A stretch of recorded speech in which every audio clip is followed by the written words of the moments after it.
Hello, I'm Janelle Shala, and in this video I'm going to be discussing an unusual variety of quartz known as Brandberg quartz. Brandberg quartz comes from the Brandberg mountain region of Namibia. I can't pronounce the main mine for it, so I'm not even going to try. This piece that I'm showing you first is clear, but this is actually unusual because what's remarkable about this crystal is that it forms with amethyst and smoky quartz along with the clear quartz. And you sometimes get really clear zoning, like you'll get a phantom of amethyst in a clear crystal, or you'll get little bits coming in, a little bit of amethyst here, a little bit of smoky quartz there. Stunningly beautiful, really unusual. You don't get this in very many areas, nothing quite like it.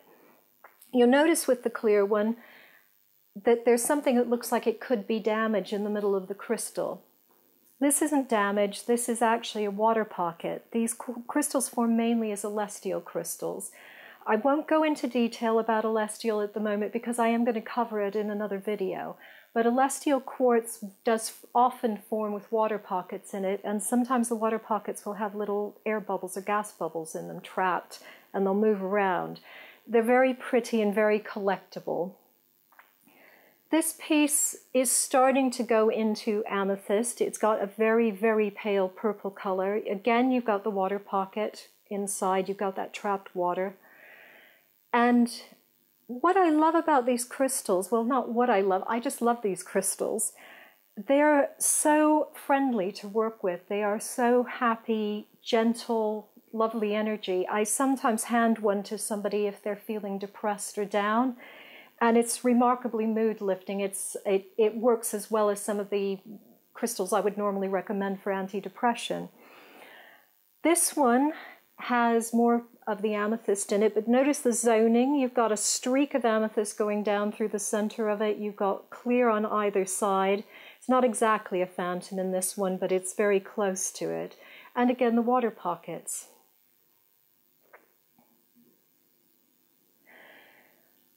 I'm also going to show you one that is mainly smoky, and you can see from the shape of it, if you know your crystals, you'll see the shape of it is very much like an celestial crystal forms, not quite as obviously a quartz as the other crystals. Very, very clear, and notice that the smoky is going kind of undulating through it. It's not actually a smoky quartz point, it's just got a bit of smoky going through it. Some of these crystals you'll find have been carved and polished. So they, well, not exactly carved. The faces have been polished and the bottom has been carved flat. So you get a crystal that is like a prism that you can put on an altar or you can have as a decorative piece. Again, looking at this one, you see the zoning. There's a very clear streak of amethyst which has right next to it going through clear quartz. I use these crystals not very much, sorry, let me restate that. I don't use these crystals very much in my practice as in putting them on clients, laying on stones. They don't seem to lend themselves to that as much as meditation pieces.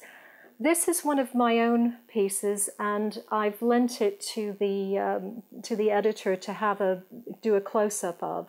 You can see that there's layers of amethyst, layers of smoky quartz. This one's an obvious celestial crystal, and you probably won't see it in the close-up, but it has 3 separate pockets of water with air or gas bubbles in them.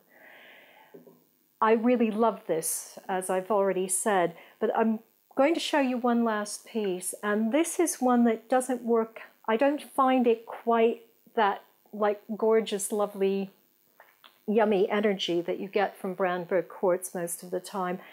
This is one of my pieces that you will not find this anymore. This is very, very unusual. It's an celestial crystal, but it's pure amethyst. There are water pockets in it, but you probably won't see them from the video. I haven't lent it, I have to say. I just wanted you to see it. It's an unusual one in that it helps with the work I'm doing. It's a kind of overseer. I keep it in my treatment room and in my teaching room. And what it seems to do is anything that's been released from a client or released through some of the work with classes, if it's something that shouldn't return to that person during the time, it will go to the crystal. The crystal will hold it, and then it will release it later, which means it doesn't go back and re-enter the person's energy field. It's quite a powerful thing for a crystal to decide it wants to do, and I just very much treasure it. I hope that at some point in your life you can find a Brandberg quartz to be your companion.